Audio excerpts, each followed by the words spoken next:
But this is Jose Delgado's work in the 80s. Now let's roll back a little bit, back to 1969 again. And in that chapter in the book, Unless Peace Comes, Gordon J.F. MacDonald also mentioned an unusual phenomena. He suggested, based on research compiled at the time, 1969, that if you could ever figure out a way to electronically stroke the ionosphere with radio frequency in just the right way, at just the right frequency, that you could create a situation where behaviors in human beings could be changed over a very large geographic area. Now remember, he was a science advisor to Lyndon Johnson and a professor of geophysics at UCLA. He just wasn't some off-the-wall scientist. He was well respected nationally and internationally at the time. And he was quoting the work of Ross Addy, who later discovered a number of effects dealing with radio frequency energy and energy's effects on physiology. What's also interesting is in 1970, there was another document put together. This document was a book, actually. It was called Between Two Ages. And on page 54 through 56 of that book, and the book was written by Zbigniew Brzezinski, who was a professor at Columbia University at the time. Later, in 1976, he became National Security Advisor to Jimmy Carter, so certainly someone in a position to understand technologies, weapons effects, etc. But at Columbia University, as he put together this book, Between Two Ages, it was really sort of from his view, a point of separation between a non-technical world and a highly technical world. And the book was about the impacts of technology on the modern era.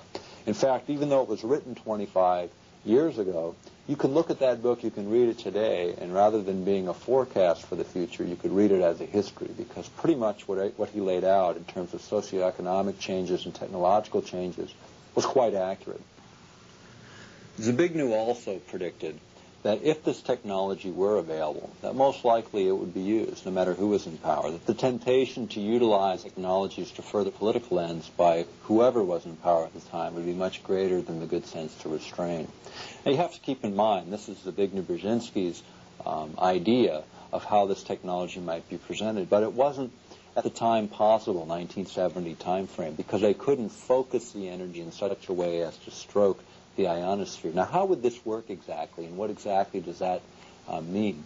In terms of what has been discovered and has been disclosed in recent years is that you can drive or you can entrain human brain waves with an external driver, with an external stimulation.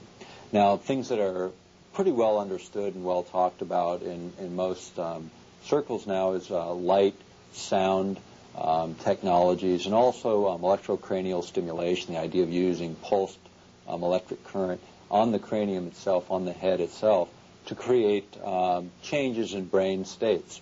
What has been shown in the science is that you can also create the same changes in brain states using an external driver of radio frequency if it's pulsed in just the right way and shaped in just the right way.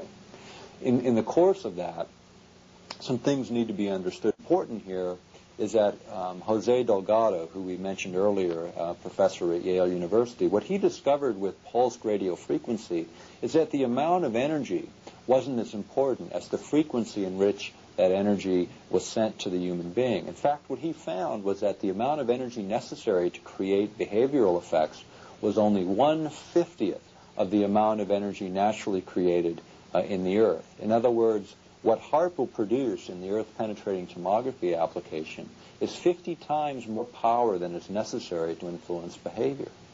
What's also important here to note is the frequency ranges themselves. The basic brain frequency ranges, delta being approximately 1 to 4 hertz or pulses or cycles per second. Theta, which can be visualized as not a deep sleep, but a sort of a dream state of sleep, running between 4 and 7 hertz or pulses per second.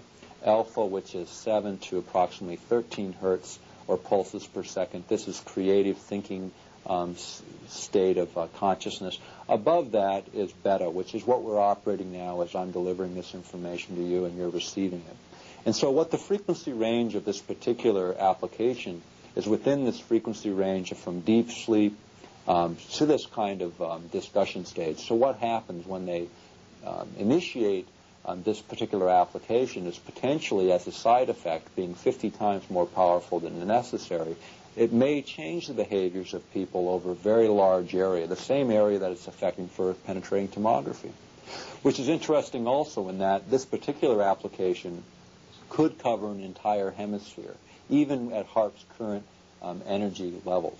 This is all important information because it turns out that the same energy effects, low frequency particularly, under 100 hertz or under 100 pulses per second, tend to be the frequencies that are the most biologically active. In fact, we can go to an Air Force document that we uncovered from the early 1980s that really talks about sort of the way this knowledge is shaping. And that document, if we could go to it for a moment, is the final report on biotechnology research requirements for the aeronautical systems for the year 2000. This was prepared by the Southwest Research Institute for the United States Air Force Office of Scientific Research, which is part of the Air Force Aerospace Medical Division, and it was prepared in July of 1982. Why is this document important? This document sort of sets the stage or lays out the perimeters of what the research should look like, and within that was a section on radio frequency weapons. What was interesting about that section is it talked about the development of pulsed radio frequency weapon systems for manipulating human behavior to the point of debilitating troops over a large area. Now, what they envisioned was a little bit different than HAARP. They envisioned something much, much smaller, but using the same basic principles of pulsed radio frequency. In a later document that came out, that was put together by Captain Paul Tyler, this document is interesting. It was put together, this overall book was put together in June 1986, and it was put together to talk about low-intensity conflict in modern technology. It had a foreword by Newt Gingrich. It was put together by the Air Force, Maxwell Air Force Base. This document had two chapters that were interesting, one by Captain Tyler, who's now a colonel, I understand, and the other was a chapter written on electromagnetic pulses. What these two chapters dealt with and how it ties to the HAARP project is extremely important. First of all, let's talk about the chapter dealing with the electromagnetic pulse. And we described that earlier as being an energy pulse that then comes down over a large area, causing electronic circuitry to malfunction and computers to fail. In terms of this particular document, it talked about a battlefield sort of unit, something that can be mounted on a tracked vehicle or a tank or something of that nature for knocking out electronic circuitry over a broad area. And one of the advantages they saw is it was essentially invisible. No one knew it would be coming, and the guarding against it would virtually be impossible for most military technologies around the planet. The situation with HAARP is you have the same idea, but on a very, very large scale, a scale much bigger than anything else ever envisioned, because what you have with HAARP is a potential of creating an electromagnetic pulse over the same kind of area as a thermonuclear detonation in the upper atmosphere. This is very important in terms of the long term when you look at what this technology may lead to. Although HAARP is small at its current stage, in fact, the military says it's not a weapon system, which the same could be said about the Manhattan Project. When it got its first $6,000 in appropriations, it eventually produced an atom bomb, but certainly at the early stages, legitimately you could say it's not a weapon system. That's the same word game that the HAARP planners are playing with the HAARP program today. It is at an early stage, and it will lead to a full-blown weapon system. What you can call this stage is the proof of concept, proving up the ideas around the technology. The next